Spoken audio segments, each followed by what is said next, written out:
Hello' everyone, আজি আমি আহিছোঁ বস্ত্ৰনগৰী শুৱালকুছিত থকা চম্পা চিল্কালয়লৈ। আৰু এই বিপণীখনৰ দাদাজনৰ ব্যৱহাৰ আৰু কথা কোৱাৰ শৈলীয়ে আমাক বহুত বেছি আপ্লুত কৰিলে। আপোনালোকে যদি কেতিয়াবা শুৱালকুছিলৈ আহে তেতিয়াহ'লে নিশ্চয় এই বিপণীখনলৈ আহিবলৈ নাপাহৰিব দেই। আৰু পাটৰ কাপোৰ কিনাৰ ক্ষেত্ৰত আপোনালোক কেনেধৰণে সজাগ আৰু সচেতন হ'ব লাগে দাদাজনৰ মুখেৰে শুনকচোন। এতিয়া আমি শুৱালকুছিত উৎপাদিত পাটৰ কাপোৰ বিক্ৰীৰ মুহূৰ্তত সমূহ অসমবাসী ৰাইজলৈ তথা গ্ৰাহক শ্ৰোতালৈ এটি নিবেদন। আমাৰ এই থলুৱাভাৱে আমি নিৰ্মিত এই পাটৰ কাপোৰৰ ক্ষেত্ৰত বিভিন্ন নকল সামগ্ৰী আমাৰ এই অসমৰ থলুৱা বজাৰখনত এটি হেঙাৰ স্বৰূপে থিয় দিছে।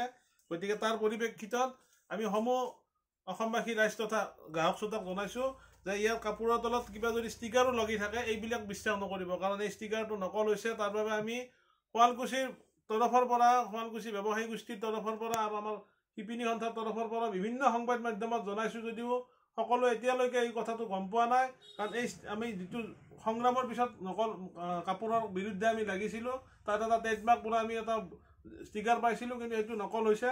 গতিকে পাট মুগাৰ কাপোৰ কিনোতে সম্পূৰ্ণ সচেতন হ'ব আৰু যি গ্ৰাহক শ্ৰোতা আৰু দোকানীৰ যিটো মানে ব্যৱসায়িক গোষ্ঠী অৰ্থাৎ ক্ৰেতা বিক্ৰেতা দুয়োজনৰ সম্পূৰ্ণ ফেচ টু ফেচ সকলো কথা জানি লৈ এই কাপোৰ যাতে গ্ৰহণ কৰে। আৰু লগতে আমি এই কাপোৰ বিক্ৰীৰ ক্ষেত্ৰত এইখিনি কথা জনাওঁ, এই কাপোৰ আমি চম্পা চিল্কালয়ৰ পৰা এতিয়া বিক্ৰী কৰাৰ কাৰণে প্ৰস্তুত হৈছোঁ। ইয়াত যদি কিবা নকল বা 2 নম্বৰ সূতা বা কিবা যিকোনো কিবা ভেজাল সামগ্ৰী বুলি জড়িত থকা বুলি প্ৰমাণিত হয়, তেতিয়াহ'লে আমি সম্পূৰ্ণ দায়িত্ব থাকিম বুলি ইয়াৰ ভিডিঅ'ৰ সন্মুখত আমি কথা ৰাখিলোঁ। আৰু ইয়াৰ তলত আমাৰ সম্পূৰ্ণ আমাৰ মোহৰ থাকিব, চিনমোহৰ কৰি দিম। যদি কোনোবাই নকল প্ৰমাণিত কৰে তেখেতকো আমি 2যোৰ কাপোৰ উপহাৰ দিম আৰু এই চম্পা চিল্কালয় সম্পূৰ্ণ দায়িত্ব থাকিব। গতিকে গ্ৰাহক শ্ৰোতালৈ আমি নিবেদন, আৰু সেইটো কোৱা নাই চম্পা চিল্কালয়ক আহিব লাগে বুলি কোৱা নাই, য'তেলৈ সজাগ হওক আৰু আমাৰ থলুৱা শিল্পটিক বচাই ৰাখক। জয় হিন্দ, জয় অসম। আমি ইয়াত লগু মাৰি দিম, আপোনালোকক এই ভিডিঅ'টো পাই যাব। ধন্যবাদ। এতিয়া আমি এই মোহৰ মাৰিম। মোহৰ মৰাৰ পাক মুহূৰ্তত আমি এইটো বাৰ্তাটো আমি সকলো ৰাইজলৈ পঠাইছোঁ।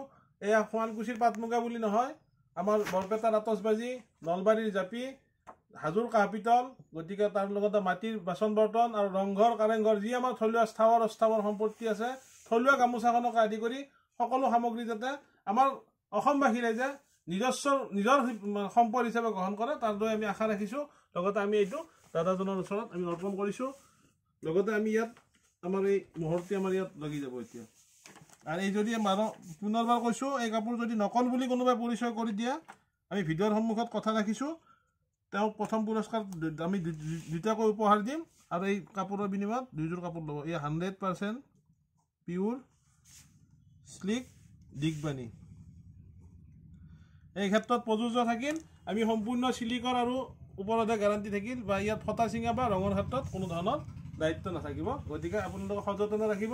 ধন্যবাদ। জয় হিন্দ, জয় অসম। বিশুদ্ধতাৰ পৰিচয়, চম্পা চিল্কালয়।